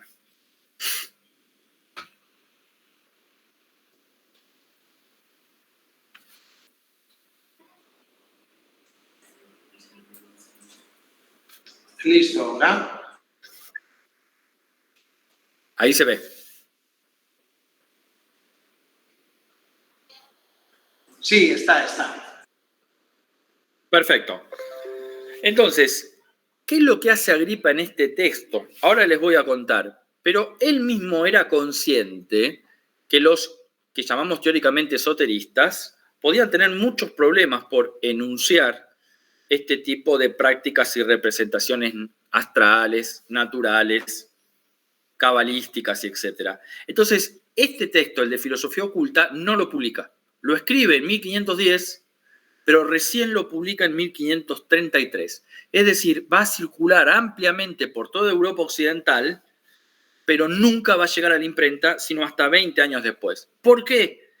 Porque apenas llegó a mano de uno de los superiores de la Orden Franciscana de Burgundia, Jean Catilinet, el libro, en forma manuscrita, inmediatamente este franciscano le mete una denuncia por herético judaizante, y entonces ahí empiezan las peripecias de Enrique Cornelio Oripa por toda Europa Occidental, porque los teólogos empiezan a tratar de encontrar en su texto afirmaciones heréticas para llevarlo ante un juicio por herejía. Insisto, todos estos textos que les estoy mostrando están disponibles en internet. Yo lo dejo de presentar ahora si nos seguimos viendo. ¿Qué hace Enrique Cornelio Oripa cuando recibe la indicación de que lo habían declarado herético? Se escapa, igual que había hecho Pico de la Mirándola, pero él no tiene la protección de los grandes reyes o príncipes de Europa. Y entonces se escapa a Londres. Ahí se queda un año y luego, en 1512, principios de 1512, se va al norte de Italia, donde en el norte de Italia se encuentra con las ideas de Ficino y de Pico de la Mirándola, lee el Corpus Hermeticum en la traducción ficiniana, lee el discurso sobre la dignidad del hombre de Pico de la Mirándola, lee otra literatura y se queda varios años en Turín. En Turín, a causa de un conflicto en los inicios de la Guerra de los 30 años, debe regresar a Alemania y se instala en Colonia, que era su lugar de origen. Entonces, a lo largo de la década del 20, él sigue sin publicar su texto, temiendo un reinicio de las persecuciones, y finalmente en 1530 publica el texto, aunque rápidamente al publicarse sus textos, tanto la Facultad de Teología de Lovaina como la Sorbonne en París lo denuncian por herejías, sobre todo por alguna de las afirmaciones que él había desplegado en su texto que ahora voy a analizar. Entonces, otra vez tiene que emigrar, pero consigue la protección de un arzobispo, el arzobispo de Colonia, Conrad von Wied, quien lo protege de las persecuciones y le da ciertos apoyos financieros en un momento en donde él prácticamente estaba en una situación de carestía económica, incluso no le habían pagado algunos honorarios que él cobraba como médico y demás, y este arzobispo lo mantiene, digamos, es como una especie de mecenas, pero pese a la protección del arzobispo, el inquisidor de Colonia, Conrad Colin de Ulm, empieza a predicar contra el texto de Oculta Filosofía y contra Agripa como herético, y entonces otra vez en el año 32 se reinician los problemas de Enrique Cornelio Agripa con los dominicos de Colonia, porque lo estaban buscando, ya ahora estamos hablando a nivel de Inquisición. Se escapa de Colonia y estamos en 1533 y desaparece de la historia. No sabemos qué pasó con Enrique Cornelio Agripa. No sabemos. Lo que sí se puede, digamos, como indicio, es que uno de sus sobrinos, muchos años después, escribió en 1563, en otro texto que tiene que ver con la casa de brujas, yo no lo puedo traer ahora acá, dice que su tío, Enrique Cornelio Agripa, había muerto en Francia en 1535. Ahora, ¿por qué tantas persecuciones desde que escribió el texto y durante los 20 años siguientes que lo hicieron mover de Alemania a Italia, de Italia a Francia, de Francia otra vez a Italia, de Italia otra vez a Alemania y otra vez saliendo presumiblemente hacia Francia hacia el final de su vida? El texto tiene tres partes. Yo les quiero mostrar el texto, porque también lo he traído, mientras les hablo. Vamos a perder el contacto visual, pero ustedes van a tener nuevamente una imagen del texto para que vean la nomenclatura con la cual él escribe. ¿Se acuerdan que Pico de la Mirándola decía que no solamente había que escribir en latín, sino también en hebreo y manejar el hebreo para, bueno, dar certeza a estas técnicas mágicas? Como pueden ver acá, en una de las ediciones de Oculta Filosofía, claramente podríamos decir que Enrique Cornelio Agripa era políglota.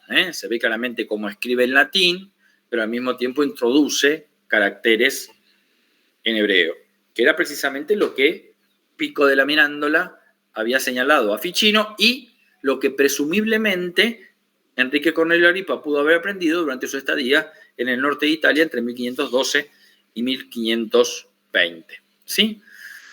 Dejo de compartir para cerrar. El texto se divide en tres partes: la magia natural, la magia celeste y la magia ceremonial.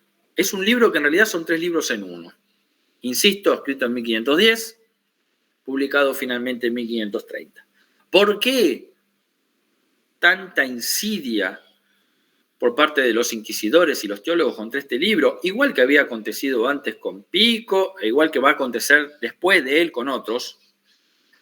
Porque en la magia natural, que es el primer libro, lo que se describe es más o menos lo que había señalado Ficino en De Vita Qualitus Comparanda. Incluso lo cita. Es una magia, si ustedes quieren, más bien elemental. Una magia básica, diríamos hoy, donde Enrique Cornelio Agripa, recuperando las ideas de Ficino, dice, bueno, todos los objetos que existen tienen una virtud, un poder, una fuerza, y los objetos inferiores están supeditados a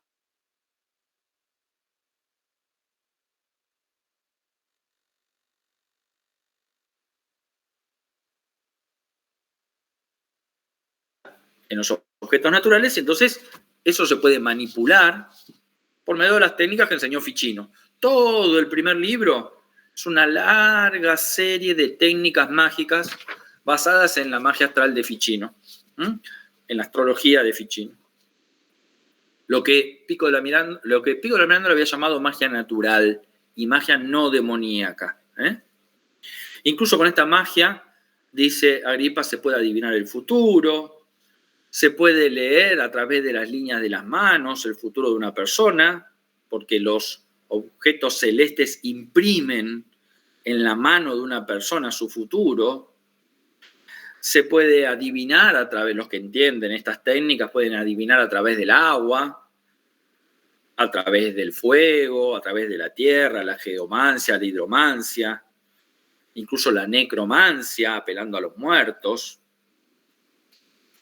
Pero acá Agripa introduce la cuestión del uso del idioma hebreo que había sido señalado por Pico. Es decir, que ya en el primer libro Agripa está señalando que esto no es tan fácil de manipular o de conocer. Está reducido a un círculo muy, muy reservado de intelectuales que tienen que saber sí o sí hebreo, además de latín. Ahora, este sería el nivel más general del poder mágico. La magia natural es la magia menos poderosa, a la que cualquier mago más o menos versado puede acceder. Imaginen ustedes que estuviésemos hablando de una escolaridad. La analogía que yo hago es esto como el nivel de la escuela primaria. La magia celeste, que sería el segundo libro, ya es una magia más poderosa, más profunda, más difícil de manipular. Estaríamos como en el nivel secundario de nuestra forma de escolaridad en los estados nacionales. Esta magia celeste ya no está solamente atada a tratar de establecer las redes entre el más allá y el más acá, entre los fenómenos celestes y los fenómenos naturales de la Tierra, etc., sino que además introduce la matemática, la geometría y el álgebra para hacer cálculos precisos de carácter astronómico / astrológico que son hiper necesarios para alcanzar ese máximo poder de la magia celeste que no tiene nada que ver con la magia natural. Todos son magos naturales, pero no todos son magos celestes. Todos los magos celestes son por definición magos naturales, pero esto es un saber más profundo. Ustedes piénsenlo en términos de erudición. Estamos hablando de una persona que no solamente tiene que saber latín, no solamente tiene que saber hebreo, sino que además ahora tiene que ser versado en matemática, en álgebra y en geometría para hacer cálculos de los movimientos celestes que le permitan a este mago, ni más ni menos, que operar sobre la naturaleza con un poder mucho mayor al que planteaba Ficino, que era el simple descenso, simple en términos comparativos, el simple descenso de un espíritu planetario. Este poder mágico celeste es mucho más fuerte que la magia natural de Ficino. Y Agripa dice, esto es un nivel mayor de iniciación, que implica mayor conocimiento y que implica mayor, digamos, operatividad al momento de intervenir en las cosas naturales. Acá sí es extremadamente necesario un saber matematizado, pero acá también se aplica lo que había señalado Pico, es el lenguaje hebreo. Los enunciados de los magos para esta magia celeste deben ser en hebreo, no en latín, porque si no, no son eficaces. Entonces, el mago celeste necesita saber de una serie de técnicas y de una serie de prácticas que el mago natural, el tradicional, obviamente no sabe, y por lo tanto el poder del mago celeste es muy superior al del mago natural. Pero el tercer libro, que es el más importante, y acá me gustaría que sobre todo los estudiantes que están ahí escuchando, quizás puedan intuir, yo voy a hacer un silencio para que se den cuenta solos, como hago acá en mis cursos en Buenos Aires. El mago ceremonial, según Agripa, es el más poderoso de todos. Está en el tercer libro de Oculta Filosofía, sobre la filosofía oculta. El mago ceremonial es el más poderoso de todos. Mucho más poderoso que el mago celeste y mucho más poderoso que el básico mago natural. Volviendo a la analogía, si ustedes quieren, de los conocimientos, ya pasamos la escuela primaria, ya pasamos la escuela secundaria, ahora estamos a nivel universitario, en una supuesta analogía de iniciaciones. El mago ceremonial es el más poderoso de todos y Agripa dice que a lo largo de la historia fueron muy poquitos los magos ceremoniales, porque en la magia ceremonial, además de adquirir todas estas herramientas intelectuales que son muy difíciles de adquirir para la vida de una persona, sobre todo ustedes imaginen que en el Renacimiento las personas tenían un promedio de vida de 40 años, así que vos en menos de 25 tenés que aprender latín, hebreo, matemática, álgebra, geometría, etcétera, etcétera, etcétera, y leer a los clásicos, etcétera. O sea, no hay manera. Además de todo eso, el mago ceremonial tiene una purificación interna, una iniciación espiritual que va mucho más allá de la cuestión intelectual y que se adquiere por medio de la ascesis, es decir, nada de relaciones sexuales, siempre comida sana, no pecar, etcétera, etcétera, etcétera. Cuando se adquiere la purificación espiritual y a eso se añade todos estos saberes intelectuales, se alcanza el nivel del mago ceremonial, que es el más poderoso de todos. Y entonces acá viene, yo les voy a leer lo que Agripa dice en su tercer libro, el de la magia ceremonial, que puede hacer un mago ceremonial una vez que se purificó espiritualmente, además adquirió todos estos saberes, y ustedes solo se van a dar cuenta a quién se refiere. Y les puedo asegurar que Agripa en ningún momento no lo nombra, pero igual obviamente los inquisidores se dieron cuenta a quién se refería y por eso lo perseguían. Un mago ceremonial, dice Agripa, puede caminar sobre las aguas, curar a los enfermos, saber el futuro, profetizar, y si es preciso, resucitar a los muertos o resucitar él. Apago el micrófono, Víctor, abrí el ambiente y yo quiero que los estudiantes me digan a quién se está refiriendo Agripa, porque esto es más fácil que 2 más 2 es 4. Está llamando a Jesucristo. ¿Se escucha bien? Escuche, yo diría que vos me traduzcas qué es lo que están diciendo, porque me parece que me hablan en magia ceremonial. Ah, sí, sí.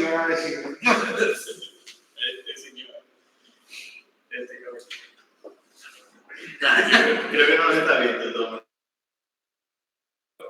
A la hoguera con ellos, ¿no? Bueno, dime, Víctor, ¿a quién están refiriéndose en el aula esa? Sí. ¿Qué piensan que Agripa dijo? Coinciden todos que a Jesucristo, ¿no? Sí. Exactamente, acertaron. Y no es que acertaron, quiere decir que me siguieron a lo largo de la conferencia. Muy bien. Bueno, cerrame el micrófono, Víctor, así cierro la exposición. Entonces, acertaron. Se está refiriendo a lo que teológicamente se llama Jesucristo. El problema acá es que para un teólogo medieval o renacentista, Jesucristo puede caminar sobre las aguas, resucitar a los muertos, resucitarse a sí mismo, porque es el Hijo de Dios. Punto. Punto. Y Agripa está diciendo una tremenda herejía para la época, porque lo que está diciendo él no es que Jesús sea el Hijo de Dios estrictamente hablando, sino que sus poderes emanan de una iniciación en el plano espiritual y en el plano intelectual. Y hay un segundo problema, la unicidad del caso de Jesús, que no puede ser nunca más reproducido en la historia, porque el Hijo de Dios es uno solo y en todo caso volverá a él en el futuro, se pone en crisis en esta magia ceremonial porque cualquier hijo de un vecino que se inicie en la magia ceremonial y además se purifique lo suficiente, va a terminar caminando sobre las aguas también. Entonces, este libro, ustedes imaginen un teólogo leyendo este libro, imaginen pidiendo, por favor, quiero la cabeza de Agripa ya mismo, que me lo voy a comer con un cuchillo y tenedor en una hamburguesa. ¿Se entiende? y eso que Agripa había tenido el cuidado de no decir en el ejemplo que él trabaja en la magia ceremonial, que lo que él estaba pensando era Jesucristo, pero esa cautela que él tuvo no le alcanzó, evidentemente, y por eso tuvo que vagar durante 20 años por toda Europa Occidental. Entonces cierro. En la primera parte de la conferencia, de esta clase aula magistral, estuvimos precisando todo lo que entendemos los historiadores desde hace más o menos unos 25 años por esoterismo occidental. Yo les di las características de este esquema modélico, es una herramienta con la cual pensamos una serie de fenómenos históricos, y luego esa herramienta la bajé a 3 casos específicos de la Europa renacentista, de fines del 15, principios del 16. ¿Podríamos haber trabajado con otros ejemplos? Por supuesto que sí. Hay casos extraordinariamente bellos, como por ejemplo el mago isabelino John Dee en la corte de Isabel I. Está el caso de Kepler, Johannes Kepler, que era un famosísimo astrólogo, que quizás a ustedes le enseñaron, como a nosotros aquí en Buenos Aires, que Kepler era un astrónomo, y claro que lo era, pero además era astrólogo.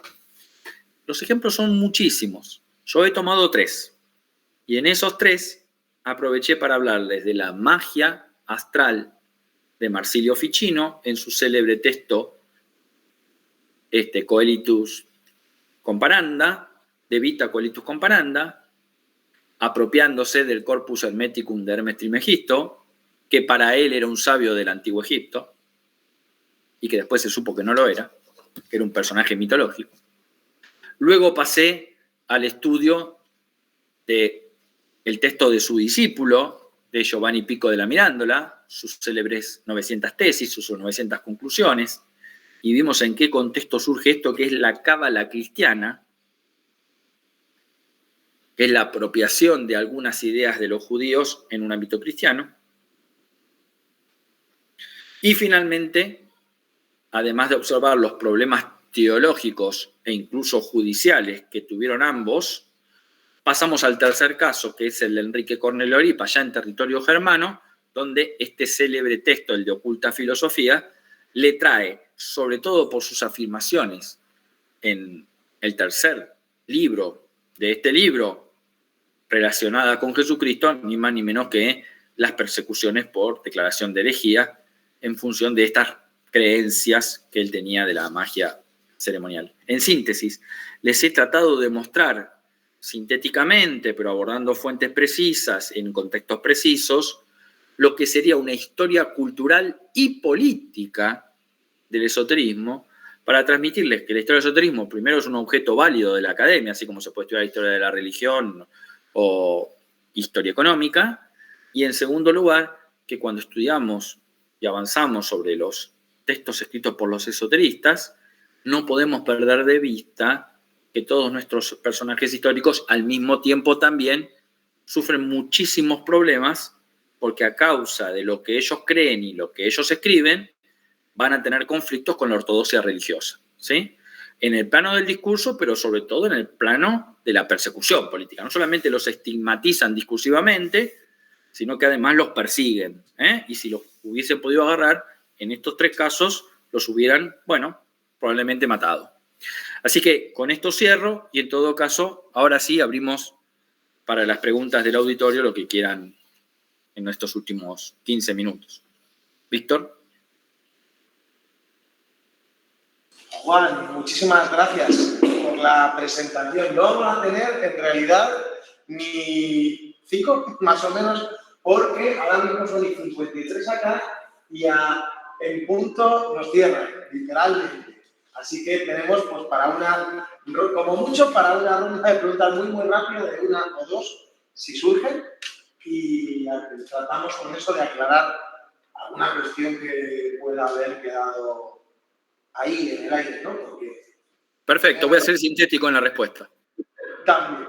A mí me parece muy interesante, de verdad, un tema muy interesante a la hora de que comprendamos también en qué sentido este tipo de conocimientos esotéricos, en ese contexto del final de la Edad Media y del principio del Renacimiento, forman parte del cuerpo de conocimientos letrados, cultos, que cuando menos pueden ser perfectamente aceptados junto a otros vinculados a esos ámbitos del conocimiento de tradición antigua, ya el caso, y que solo a partir de esa colisión con la ortodoxia religiosa y con la disciplina social vinculada a la ortodoxia religiosa, van a ser, en muchos casos, puestos en cuestionamiento.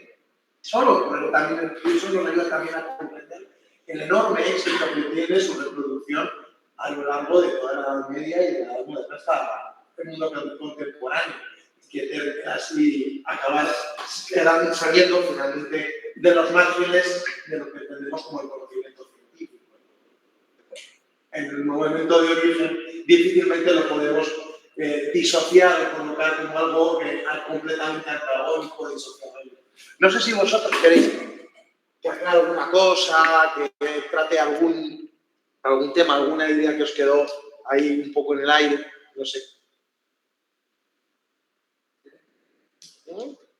Quizá, porque sí que nombramos una cosa, a lo mejor en esta clase y en otra, la relación que a lo mejor, no la relación, sino el punto de vista que a lo mejor pueden tener estos esoteristas de la magia popular, que también la persigue la Inquisición y la Iglesia Católica. ¿Cuál es el punto de vista que a lo mejor tendría un esoterista?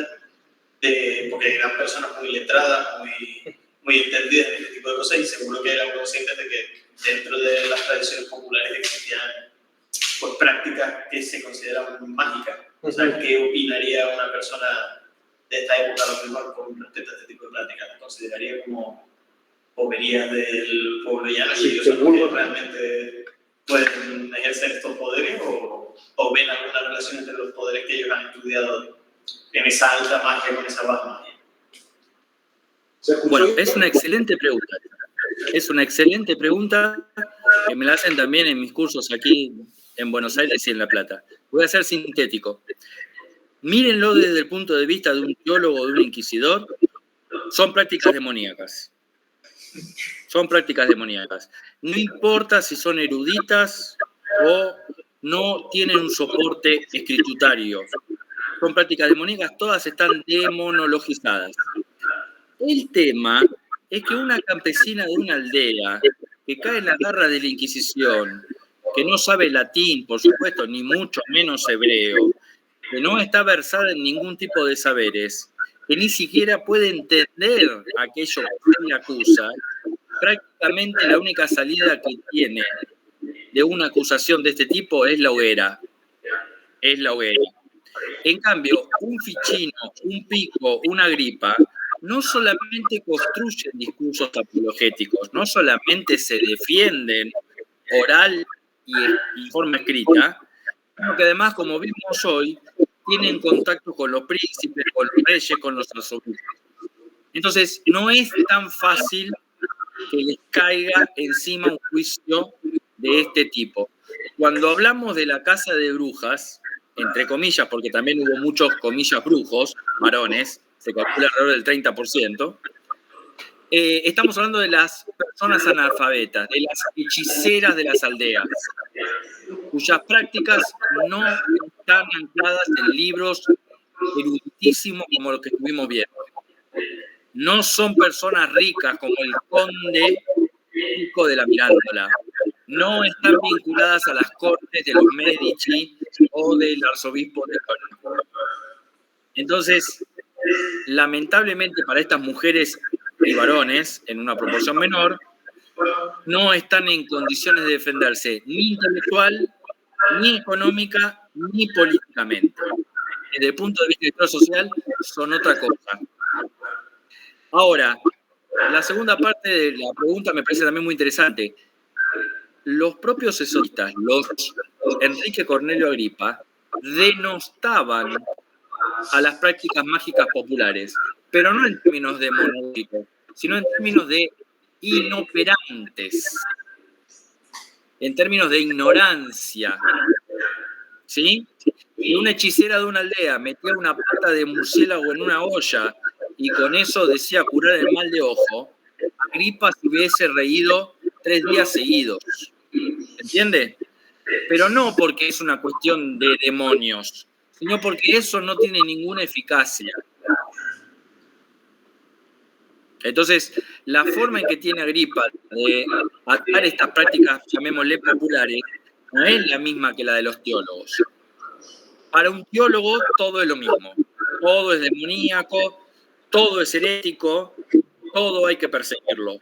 Pero una Agripa vería tranquilamente las diferencias entre lo que él afirma o lo que afirmaba Ficino y lo que va a decir una aldeana.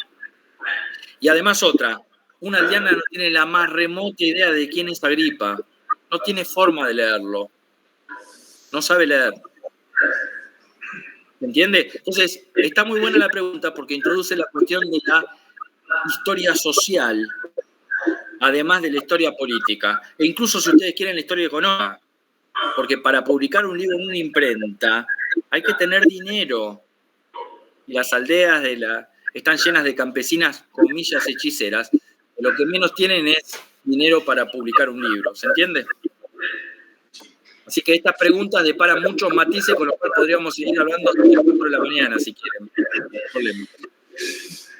Pero eso lo tendremos que hacer entonces en otra ocasión, ¿verdad que sí? Y tendremos que entonces seguir profundizando y plantear a lo mejor, por ejemplo, algún tipo de, qué sé yo, el curso de especialización, ¿verdad? En este tipo de horizontes de la historia de la cultura, de la historia social de la cultura y del conocimiento en estas épocas anteriores a la universidad contemporánea. ¿Vale? Lo vamos a dejar aquí antes de que lleguen los BLs y nos echen de acá a patadas. Juan, muchísimas gracias. Yo espero que para vosotros haya sido pues, interesante, que os haya dado la posibilidad de acceder a lo mejor a personajes, a textos, a una organización de este tipo de conocimientos esotéricos que desconocíais, que a lo mejor os invite a querer saber más. Anótanos si quieres, porque quedará grabado tu correo electrónico en el chat. Juan, por favor.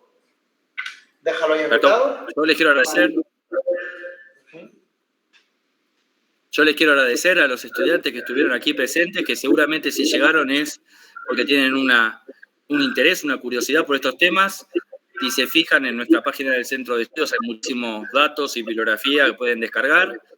Y interesarse, me pueden contactar. Víctor Muñoz, el profesor, tiene mi mail, así que las puertas están abiertas, sobre todo si quieren interesarse en estudios de posgrado sobre estos temas, que hay muchísimo para trabajar por la historia española del siglo XVI vinculadas al esoterismo. Agradezco al querido colega Víctor Muñoz por esta invitación. Seguramente no va a ser la última.